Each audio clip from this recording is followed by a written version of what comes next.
Para entender toda la historia de la construcción y destrucción del templo, hace falta empezar de los cimientos. No me iré muy atrás, desde la época de la creación del mundo, Adam Arishon, Abraham Avinu, no hace falta tanto.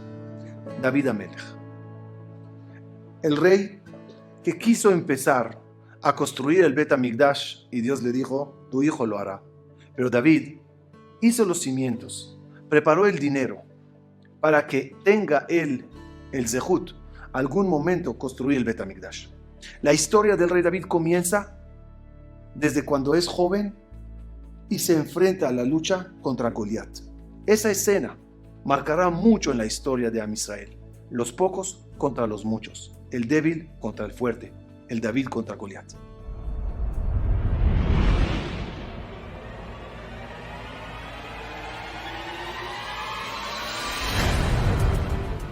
David y Goliat. Esto pasó aquí, en Emek Haelá, hace 3000 años. Dos ejércitos preparados uno frente al otro. Hay silencio absoluto. El ejército israelí observa detenidamente al ejército de los Pelishtim que ajustan sus espadas. Una guerra cruel está por comenzar en cualquier momento. De repente, un fuerte rugido rompe el silencio. Un gran gigante aparece entre los dos ejércitos. Su presencia despierta miedo. Su cuerpo se dimensiona como si fuera una pesadilla. Está vestido desde los pies hasta la cabeza con una fuerte armadura y armas. No hace falta presentarlo, todos lo conocen.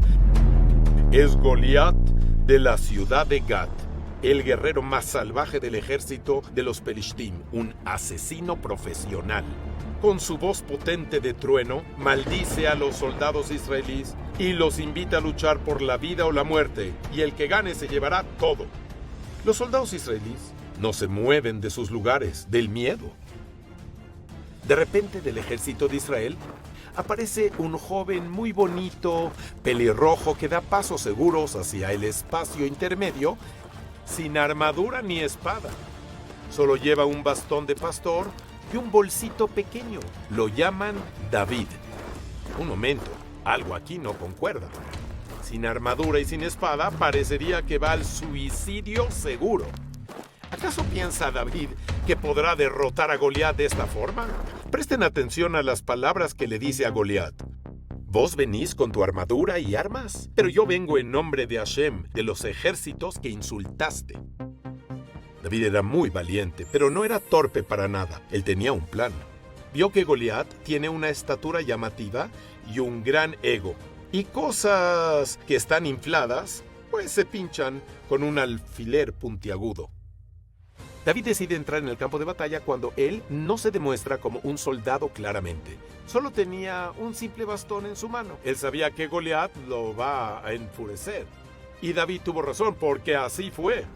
¿Acaso piensas que soy un perro que venís a enfrentarme con un palo?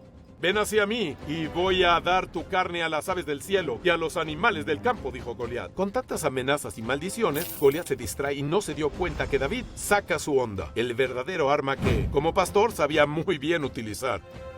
Goliat se acerca con grandes pasos hacia David con mucha seguridad. Él está convencido que este jovencito en cualquier momento caerá. Pero en un instante se dio vuelta todo y David gira la honda con mucha rapidez. Lanzó una piedra mortal y golpea exactamente en el punto débil de Goliat, en la frente descubierta. Lentamente cae hacia adelante esa figura gigante y se derrumba con un ruido ensordecedor. El silencio que había se transformó en gritos de triunfo del campamento de los israelíes. Si le preguntaríamos a David, puede ser que les diría que en ese momento no pensó en ninguna táctica, sino la emuná es la que le dio la fuerza para derrotar a Goliat.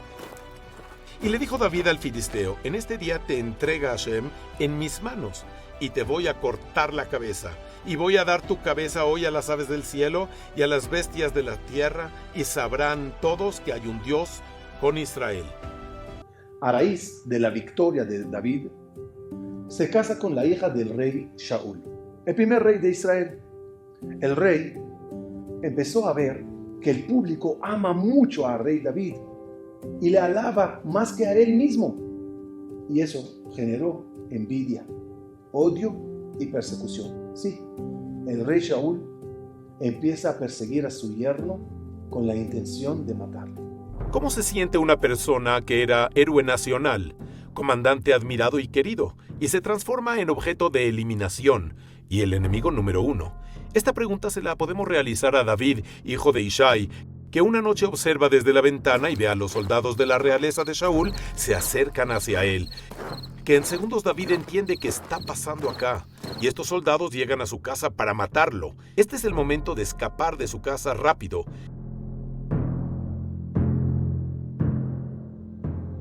La que salva su vida es Mijal, que es su esposa y a la vez hija del rey Shaul. ¡Qué drama! No hay tiempo para despedirse, todo es apresurado. Mijal no sabe si volverá a ver a su marido tan querido. David escapa primero a Ramá y después a Lenov, pero todavía esos lugares están muy cerca del palacio de Shaul, en la parte de Binyamin. David quizá tiene esperanza que el rey cambie de opinión, pero el espíritu maligno que posa sobre Shaul empeora más. En la ciudad de Nob completa una masacre hasta el último de los Kohanim por dudar en haber encubierto a David. David se aleja rápidamente desde el centro de la ciudad hasta alejarse del reinado, y buscó una protección en el rey de Gad, pero esta idea fracasó rápido y se dirigió hacia Adulam. En ese lugar 400 personas se reúnen a su alrededor. Todos son vagabundos y tiene problemas. David va moviéndose de lugar en lugar para escaparse de las manos de Shaul. Es la situación normal que toda persona procedería a pensar solo en él. Una simple persona. Pero David no puede hacerse a un lado. Cuando la ciudad de Keilah está rodeada por los filisteos, David deja de lado su riesgo personal y sale a proteger a la gente de la ciudad, como si él todavía seguiría siendo el comandante admirado y presentable, y no la persona más buscada. Al terminar el combate, David debe abandonar el lugar enseguida, en los territorios de Yehudá. Allá, dentro de su tribu, David podrá descansar un poco y tranquilizarse, ya que sus propios hermanos no lo van a traicionar. Pero la vida está llena de sorpresas. Los habitantes de Zid, de la tribu de Yehudá, traicionan a David con las fuerzas de Shaul.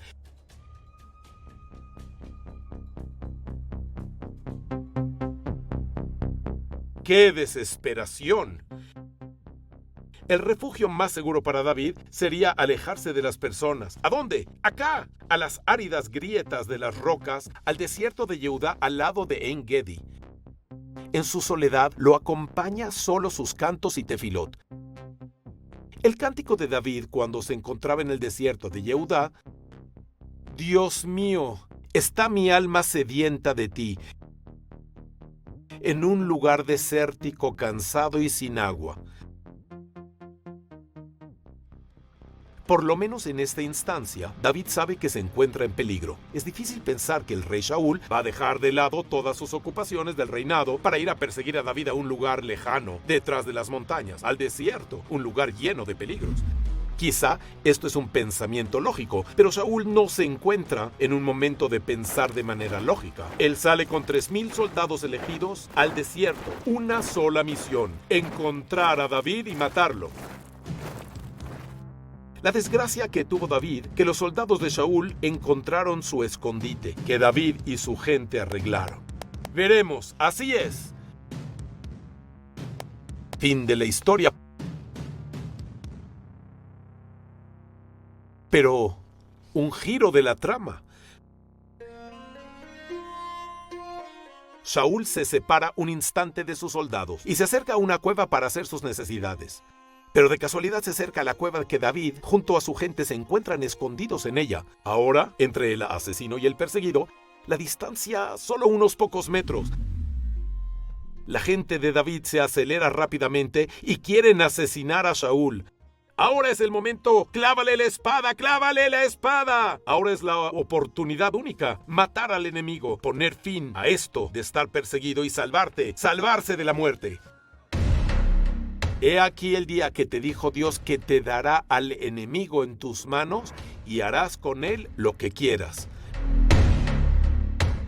Pero David sorprende. En lugar de salvar su vida, él elige no golpear al rey Shaul, ni matar, ni dañar, ni siquiera que caiga un pelo de la cabeza del rey. En verdad, él mismo se enoja por haber pensado. Le dice David a su gente: pobre de mí, si haré algo así a mi señor, al Mashiach de Dios, de poner mi mano sobre él, ya que él es Mashiach de Dios.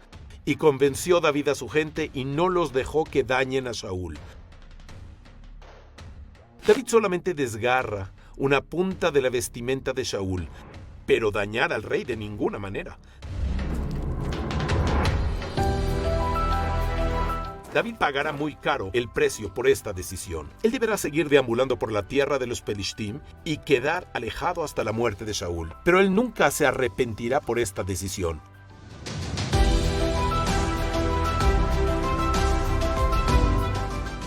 Pregunta interesante. ¿David es optimista? ¿Acaso él espera que Shaul vuelva a su normalidad y que deje de perseguirlo con esa obsesión? ¿O quizá es un tema ético, que David no mata a Shaul por ser un asesinato? ¿O quizá esto sea una cosmovisión? David piensa que el rey de Israel es algo especial, que a él no se le toca ni se le ataca en ninguna situación y listo. ¿Qué opinan? La respuesta es muy fácil. David tiene mucha fe en lo que le dijo el profeta Shemuel: tú serás el rey de Israel. Y efectivamente, después de la caída del rey Shaul, David Amelech se hace el rey de todo Israel. Y como agradecimiento al Creador, hay una deuda que David Amelech quiere lograr en su vida: traer el arca, el Aron HaBrit, al lugar sagrado en Jerusalén. Lo logró. Los secretos del Aron HaBrit. ¡Qué alegría! El momento que sube David al Arón del pacto de Dios a Jerusalén. Quizá es el momento más alegre de su vida. Realmente se cumple su sueño. Pero, ¿por qué le era tan importante para el rey David trasladar el Arón del pacto a Jerusalén, de ponerlo en el centro de su reinado? ¿Qué hay en especial en ese Arón?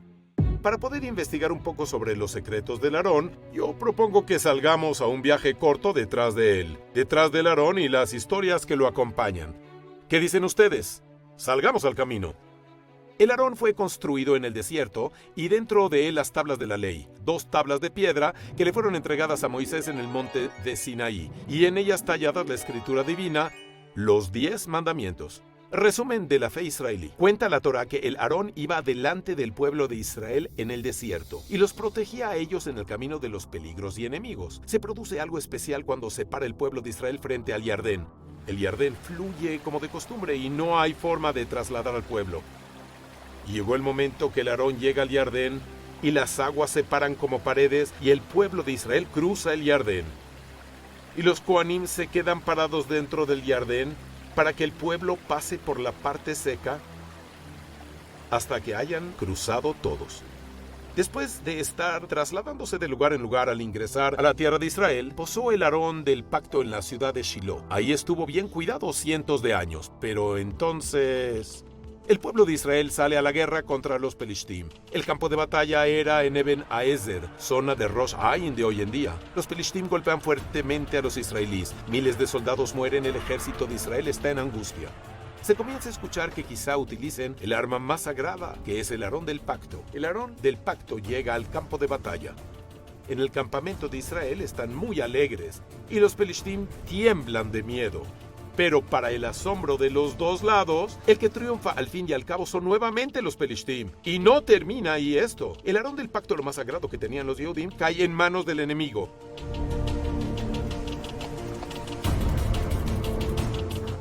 Los Pelishtim bailaban en las calles, una alegría muy especial. Un botín como este ni soñaron lograr. Pero entonces, castigos y epidemias cayeron sobre ellos. Muertes extrañas había en los territorios de los Pelishtim, como la ciudad de Ashdod, Gat, Ekron. Los Pelishtim se arrepintieron de haber agarrado el Arón de los israelíes y esperan una oportunidad para deshacerse de él. Un día, sin haber advertido, ven los habitantes de Bet-Shemesh que una carreta se acerca y sobre la carreta se encuentra el Arón del Pacto. El Arón vuelve de ser raptado sin haber negociado ni condición alguna. Los habitantes de Bet-Shemesh se alegraron mucho de ver el Arón. Es lógico pensar que aún ellos, los Yehudim, no sabían cómo tratarlo. Y también en ellos cae una plaga sin avisar. Los habitantes de Bet-Shemesh lo trasladan al Arón rápidamente a Kriyat Learim, hasta que le encuentren un lugar apropiado. Pero, ¿cuál será el lugar adecuado? Aquí entra el rey David a la historia. Muchos años él espera encontrar ese lugar adecuado y él jura: no voy a dar descanso a mi vida y mi cuerpo hasta encontrar el lugar para el Arón de Dios. Al fin llega ese momento tan especial. David conquista la tierra de Jerusalén a los Ibusim y la transforma legalmente como capital de Israel. Ahora sí, hay un lugar honorable para el Arón de Dios. Nosotros lo pondremos aquí. David junto a miles de los hijos de Israel llegan a la casa de Abinadab en la colina para subir desde ahí al Arón del pacto de Dios. Los dos hijos de Abinadab, Uza y Ahio, tienen el honor de conducir junto a la carreta. Pero entonces, un instante antes de llegar, en el lugar llamado Goren Nahón, algo ocurre. Uza sospecha que el Arón se puede caer de la carreta. Se inclina y extiende su mano para sostener el Arón y él muere en el instante. De ser una gran alegría y fiesta se transformó este traslado en luto. David interrumpe rápidamente la fiesta y manda el Arón de Dios a Bet-Obed Edom Hagiti. Los meses que el Arón queda en su casa son meses de suerte y bendición en su hogar. David escucha la noticia alegre y decide en salir a hacer un nuevo intento. Esta vez pudieron trasladar el Arón sin ningún herido. El Arón fue sobre los hombros de los Levíim con mucha alegría. Cánticos, bailes e instrumentos musicales.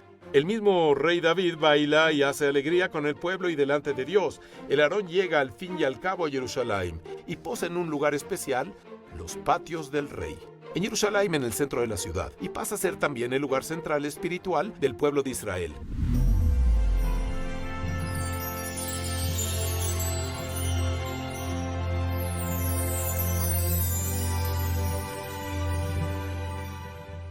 Este es el fin del viaje. Todavía no. David soñó con construir el Bet Hamikdash bello y que ahí pose el Arón.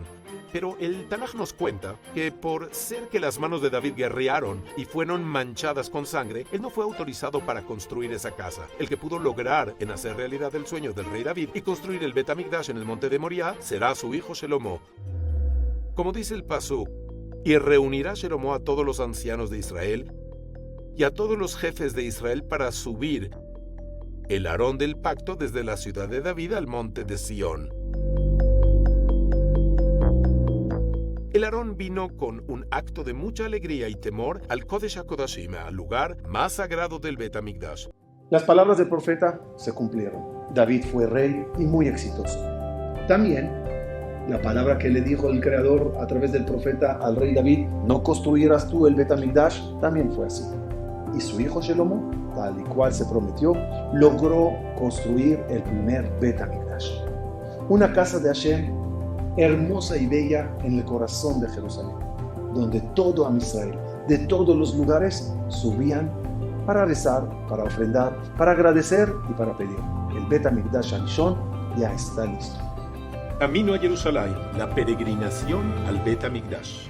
El extraordinario viaje que hacían cientos de miles de judíos, hombres, mujeres, niños y ancianos, quienes dejaban a un lado las comodidades del hogar y caminaban por cientos de kilómetros para llegar a la capital espiritual del pueblo de Israel, Jerusalén. El peregrinaje durante la época del segundo Bet Hamikdash, el cual se realizaba 3 veces al año, Pesach, Shavuot y Sukkot, era un viaje pleno de retos y esfuerzo. Grandes grupos de gente provenientes de pueblos y villas cercanas se juntaban en la capital de la provincia y de ahí partían en caravana con la primera luz del día. La música de la flauta iba por delante de ellos. La jubilosa caravana caminaba al ritmo de la flauta y alegres canciones. Algunos a pie, otros en carretas, otros caminaban con la multitud.